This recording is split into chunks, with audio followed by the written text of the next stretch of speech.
The year is 1975. The location, a sterile, soundproof debriefing room deep within the Lubyanka, the granite-toothed headquarters of the KGB. Major General Viktor Khrushchev, a senior officer in the first Chief Directorate, the KGB's foreign intelligence arm, stares at a stack of documents on his polished wood table. The documents are crisp, marked with the highest-level classification stamps of the United States Army, Europe. They are not photographs. They are not microdots. They are the originals. This stack of paper, delivered just days ago from an asset in West Germany, should not exist. Not here. Not in Moscow. Khrushchev is not shocked. He is not celebratory. He is deeply, profoundly afraid. The impossible event isn't a radar signature moving at Mach 3. It isn't a phantom submarine in the Barents Sea. The impossible event is this pile of paper, because it describes, in meticulous, agonizing detail, the precise American and NATO plan to repel a Soviet invasion of Western Europe. It's called the General Defense Plan, and it is the most sensitive document on the continent. The package contains everything.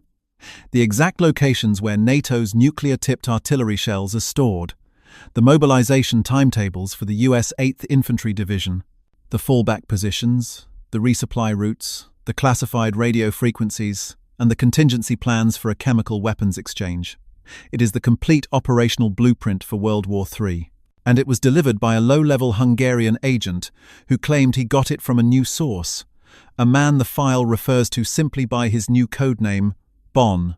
Khrushchev's mind races, running through the cold logic of espionage. This is a trap. It must be a trap. This is not how intelligence works.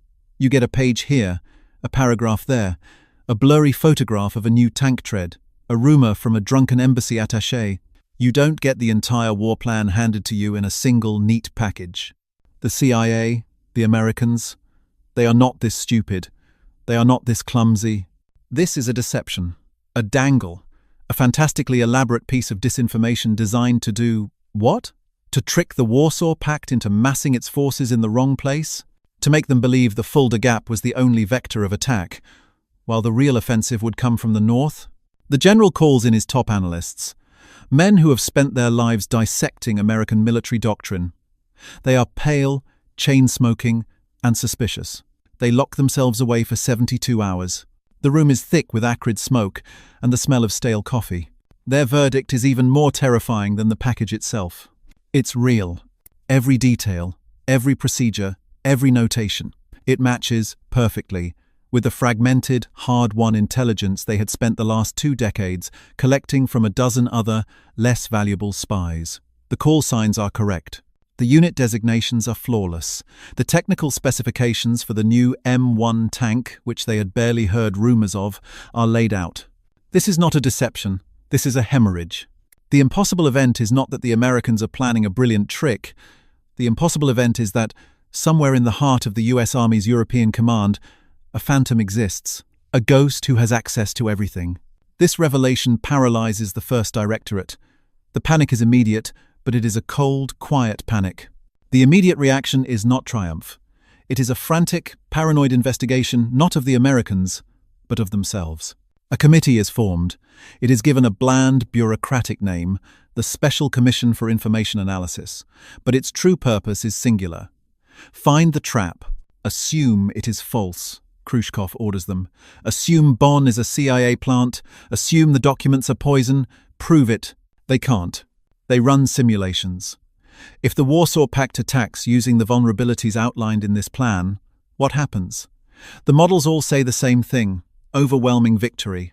The Red Army would be at the Rhine in less than 48 hours. This only deepens the suspicion. The Americans would never allow a document that guarantees their own defeat to simply walk out the door. It defies all logic. KGB counterintelligence, the formidable Directorate K, begins a parallel investigation. They tear apart the life of the Hungarian case officer. They trace his movements. They analyze the dead drop location where he met Bonn. It was sloppy, public, amateurish. It screams of a setup. Yet the data is pure. This is the state of Soviet command in the mid-1970s. They are staring at the keys to the kingdom, convinced they are a loaded pistol. They have been given the Holy Grail, and they are terrified to drink from it. If you enjoy unraveling the hidden operations and secret battles of the Cold War, Hit the subscribe button for our channel, Cold War Impact. We go deep into the archives to bring you the stories that shaped the world. The stakes are absolute. This is not about gaining a minor tactical advantage. This is about the very survival of the Soviet Union. The entire military doctrine of the Warsaw Pact is built on one simple idea: a rapid, overwhelming conventional assault to conquer Europe before the Americans can resort to a full-scale nuclear exchange. To do this, they must know where the NATO forces will be, where they will fall back, and where their tripwires are. This stack of paper provides all of it. But if it is a lie, if it is a fabrication, it is the most brilliant act of strategic deception in history. If the Soviets realign their entire attack strategy, moving tank divisions, resiting missile batteries, rewriting their own operational manuals based on this information, and the information is false, they will be walking directly into a prepared American killing field. The general defense plan would be the bait, and their armies would be the prey. It would be a slaughter. The counterattack by NATO would be devastating, and the war would be over before it began. Conversely, if the information is real, then the Americans are utterly terrifyingly vulnerable.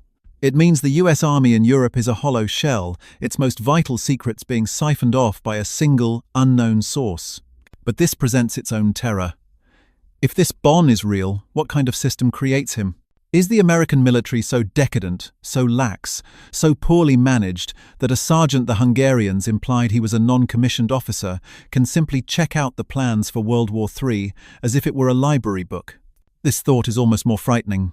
The Soviets are a system built on control, paranoia, and the absolute sanctity of the state. The idea of an army so casual, so open that this could happen. It's alien. It's decadent. And it's deeply confusing. The mystery of Bonn becomes a legend inside the Lubyanka. He is a ghost, a paradox.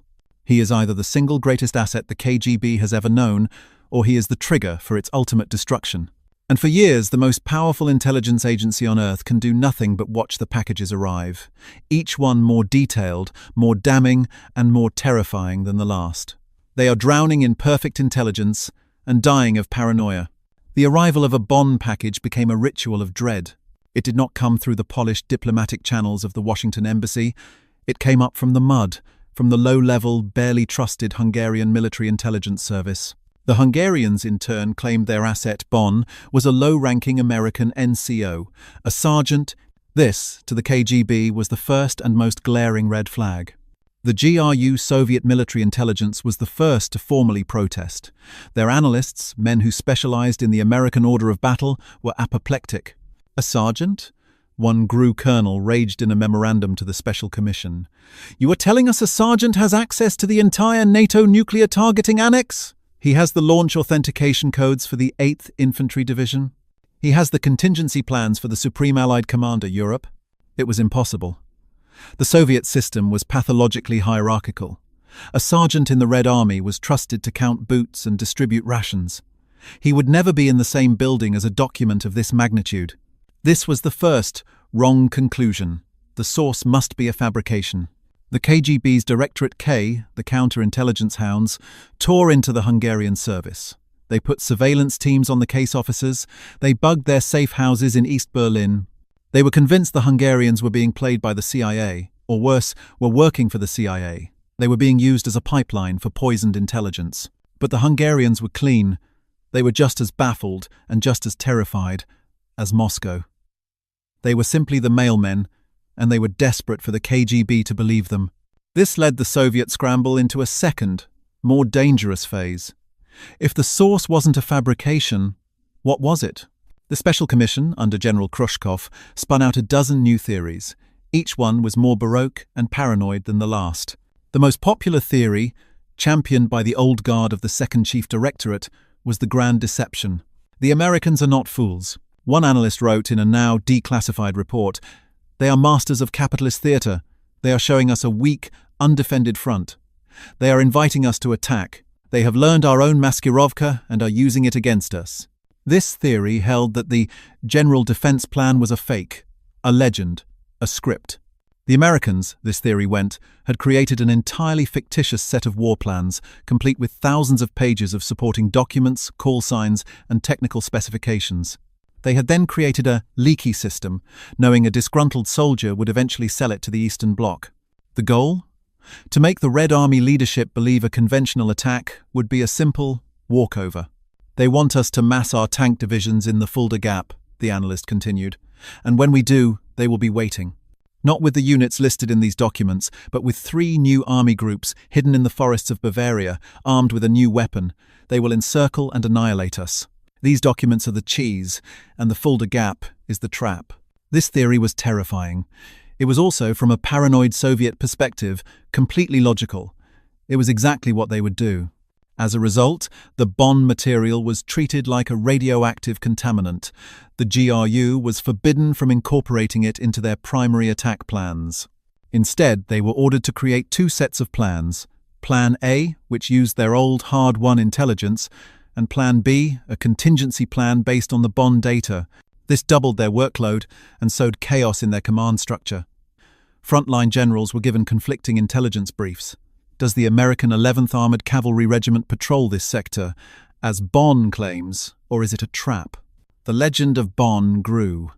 The code name was no longer just a file. It was a concept. It was a bogeyman.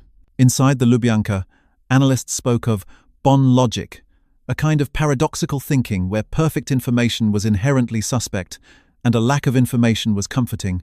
A blurry photo of a new tank tread from a reliable long-term agent was golden. A complete 400-page technical manual from Bonn was poison. The investigation consumed hundreds of thousands of man-hours. KGB assets across Europe were retasked. Instead of stealing new secrets, their primary mission became to verify the Bonn material. They sent agents to watch the barracks of the 8th Infantry Division in Bad Kreuznach. Is there really a sergeant's mess this chaotic? Their reports read. The Americans drink. They are poorly disciplined. Their security is a joke. They leave classified briefcases in their cars. This too was seen as a trick. It is a performance, a station chief in Bonn insisted. The CIA is staging this. No professional army behaves this way. The Soviets were trapped in an echo chamber of their own suspicion.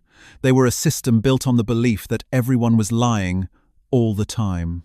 The one moment they were confronted with the simple, unvarnished truth, they were psychologically incapable of accepting it. Then came the second wrong conclusion, the factional war hypothesis.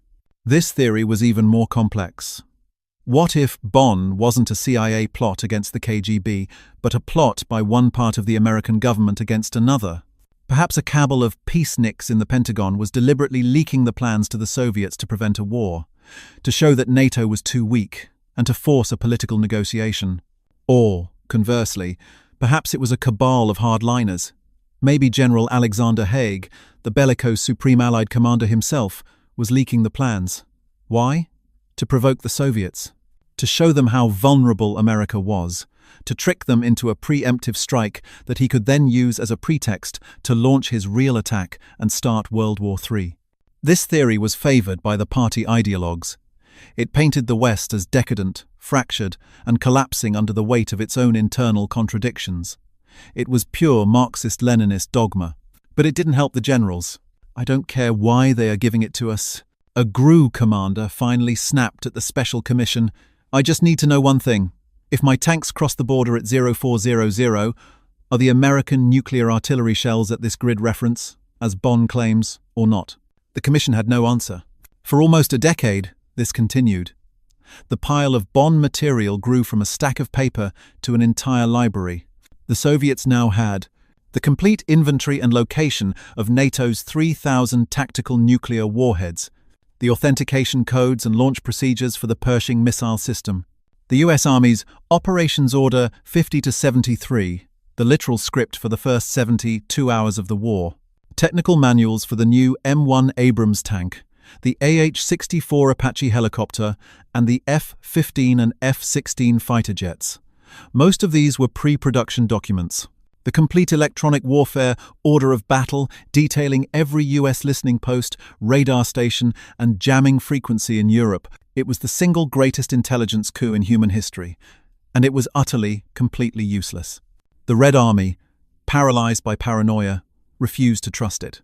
The GRU, by 1978, had officially labelled the Bonn file as a strategic-level disinformation campaign of unknown purpose.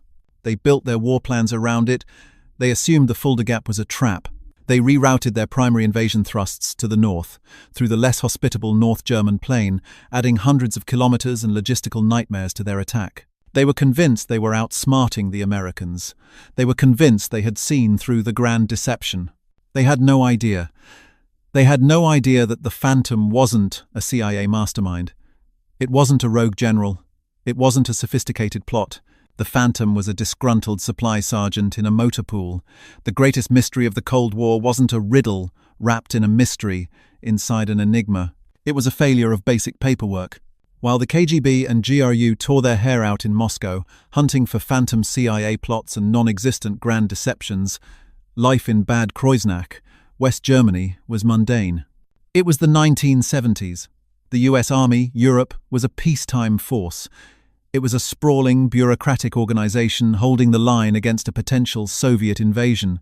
Soldiers drilled, maintained their equipment, complained about the food, and counted down the days until their tour ended. The nerve center for much of this force was the headquarters of the US 8th Infantry Division, Pathfinder. And deep inside this headquarters, in a nondescript office, piled high with binders and safes, worked a man who was the living embodiment of the lifers who made the army run. He was not a rogue general. He was not a brilliant CIA tactician. His name was Clyde Lee Conrad, a US Army Sergeant First Class. To his superiors, Conrad was the model NCO. He was meticulous. He was organized. He was a senior non-commissioned officer who had been in the army for decades. He was quiet, efficient, and utterly reliable. He was, in short, invisible. And he held the most terrifyingly powerful position in all of Western Europe. He was the classified documents custodian for the G3 operations section of the 8th Infantry Division. Here, the Soviet suspicion about a sergeant having access to war plans ran headlong into the fundamental difference between the two military philosophies. In the Red Army, a sergeant was a conscript, trusted with nothing. In the US Army, a senior NCO was the backbone of the army. They were the managers. They were the professionals who handled the day-to-day operations so the officers could focus on the big picture. The American solution was a system built on delegated trust. They believed a highly vetted, long-serving NCO with a top-secret clearance was the perfect person to manage the flow of classified information. Why? Because it was a huge, complex, bureaucratic job. It required obsessive attention to detail. It was frankly a job for a sergeant. And Clyde Lee Conrad was a very good sergeant. His job was not to write the war plans. His job was to manage them. He was the librarian for Armageddon. The General Defense Plan for World War III was not a single document. It was a living, breathing entity. It was thousands of pages long. OPORDs, annexes, targeting lists, call sign binders, logistics schedules.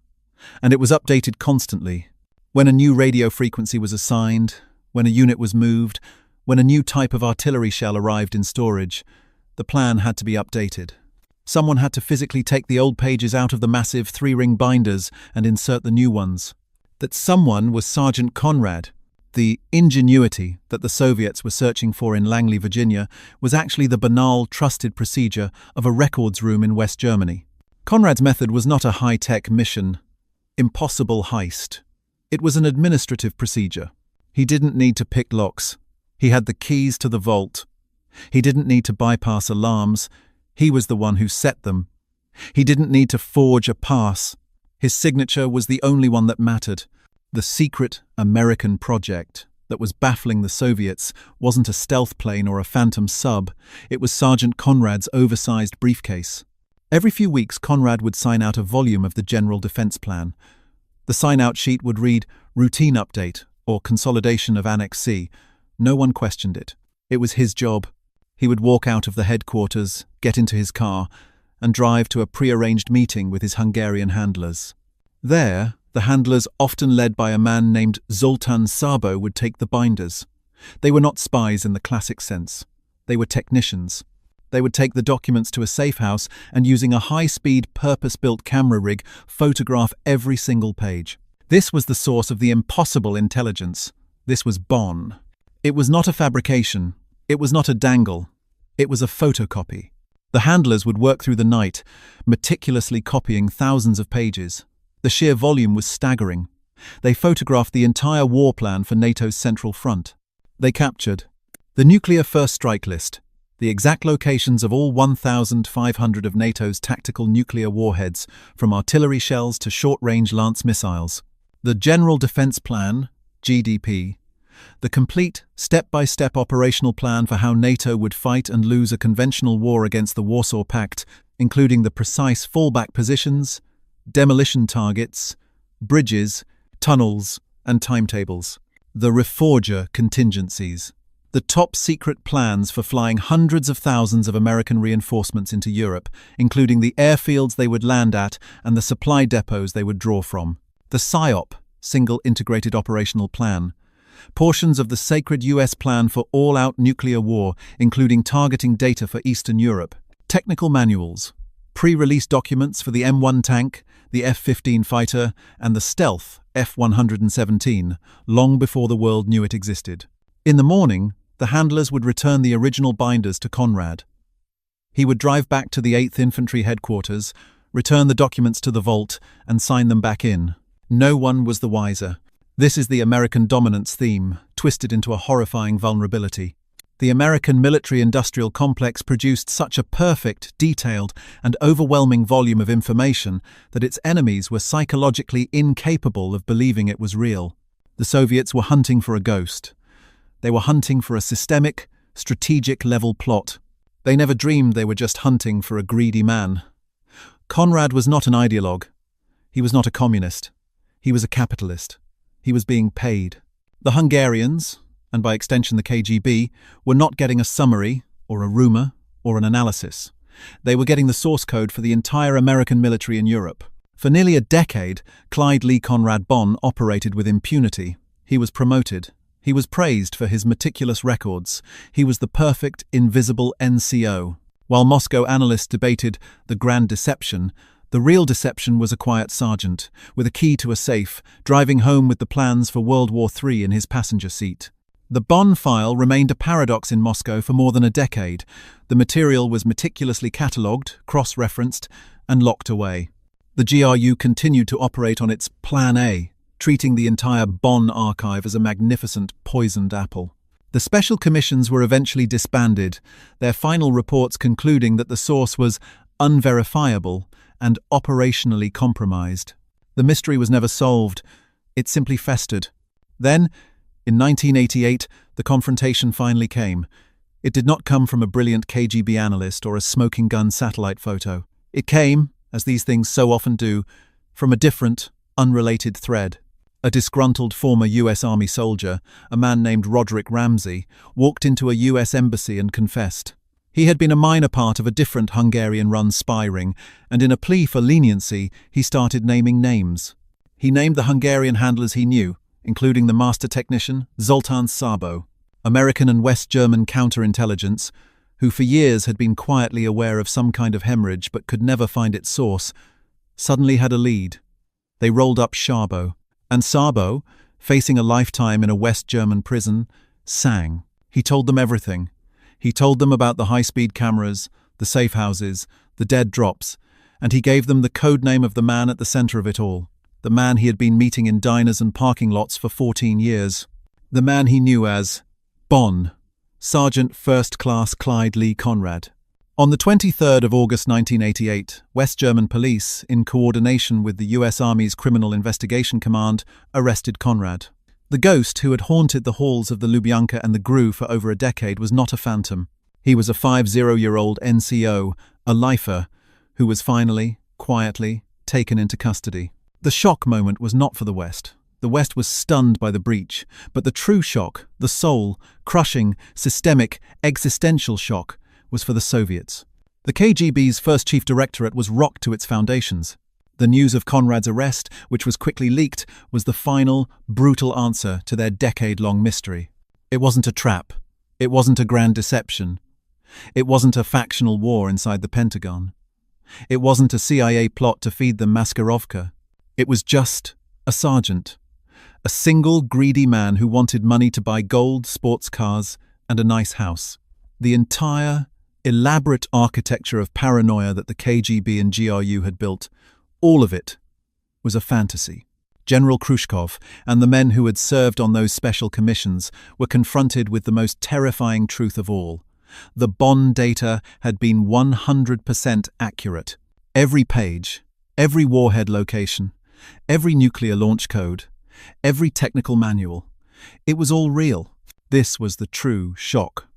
The realization that they had possessed the literal keys to NATO. They had been given the complete, unvarnished war plan of their primary enemy. They had won the intelligence war. And they had been too clever, too suspicious, and too pathologically Soviet to believe it. Their entire system, built on the assumption of capitalist deceit and internal contradiction, was incapable of processing simple, decadent American greed. They had looked for a brilliant, multi-layered enigma, and had missed the banal, 5-figure-a-month transaction. The futile response was the realization of their own strategic paralysis. There was no countermeasure to invent in 1988. The Cold War was already thawing, but the damage was done. The futility was in the past. It was the decade of wasted analysis. It was the billions of rubles spent realigning their attack plans to counter a trap that never existed. The GRU had rerouted its primary invasion thrusts away from the Fulda Gap. The very place Bonn had confirmed was NATO's weak, pre-planned breaking point. They had planned to attack through the heavily forested, logistically nightmarish North German plain, specifically because they assumed the Bonn data was a lie designed to lure them into the gap. They had, in effect, neutralized their own greatest intelligence asset. They had done the CIA's job for them. The Americans had a catastrophic vulnerability. But that vulnerability was perfectly, accidentally defended. It was defended not by American counterintelligence, but by Soviet paranoia. The Bonn file was the single greatest intelligence coup in history, and it was strategically worthless. The data was perfect, but the system it was fed into was too broken to use it. When the file on Clyde Lee Conrad was finally closed in Moscow, the verdict was brutal. The Americans had been hollow. Their most precious secrets had been managed by a disloyal NCO who sold them for cash. And the Soviet Union, with the keys to the castle in its hand, had stood outside the door, arguing for 10 years that the keys were a trick. The trial of Clyde Lee Conrad in a West German court was a quiet, anticlimactic affair. The public by 1990 was watching the Berlin Wall fall and the Soviet Union crumble. The story of a sergeant who had sold secrets a decade earlier barely registered. But for the intelligence services on both sides, this was the final brutal accounting. Here is the verdict. Here is the killer statistic. It is not a number of missiles fired. It is a number of dollars. West German prosecutors, trying to quantify the damage, reached a staggering conclusion. The information Conrad sold, the war plans, the technical manuals, the nuclear targeting data was valued at several $billion. But even that was an abstraction. A US government official, speaking off the record, put it more bluntly. Conrad had not just sold secrets, he had sold the operational blueprint for the defense of the West. Had the Soviets believed the information, and had a war broken out, the estimated casualty count for NATO forces would have been catastrophic. The war would have been lost in the first 72 hours. This is the macro theme, the true chilling lesson of the Bonn affair. It is not a story about American vulnerability, it is a story about Soviet systemic failure. The American system, built on innovation, openness, and delegated trust, had a fatal flaw. Its openness made it vulnerable. It trusted a single sergeant with the keys to the kingdom, and that sergeant was greedy. This is the failure of a trusting, capitalist system. But the Soviet system, its failure was profound. It was a system built on paranoia, control, and a deep-seated inferiority complex. It was a system that imitated rather than innovated. It could build a copy of a B-29 bomber. It could steal the plans for a nuclear bomb. But it could not imagine the mindset of its opponent. The Soviets were given the single greatest intelligence prize in history. It was handed to them. And their system, their entire intellectual and ideological framework, rejected it. They were so convinced of American cunning, so trapped in their own maskirovka and mirror imaging, that they mistook the truth for a lie. They mistook decadent, simple greed for a grand, strategic deception. The KGB, the most feared intelligence agency on Earth, was not defeated by the CIA, it was defeated by its own psychology. It was a system so rigid, so suspicious, so pathologically convinced of its own superior cynicism, that when it was finally confronted with the simple, unvarnished, terrifying truth, it labeled it disinformation and locked it in a vault. They had the General Defense Plan, and they were too smart to use it. The Cold War was not, in the end, a hot war. It was not decided by tank battles in the Fulda Gap or nuclear exchanges over the poles. It was a war of systems, a war of ideas, a war of economies. And in that war, the story of Bonn is the perfect, terrifying parable. The American system was so successful, so productive, and so powerful that it created a volume of information its own enemies could not comprehend. And it was so open, so casual, so trusting, that it gave the keys to a man like Clyde Lee Conrad.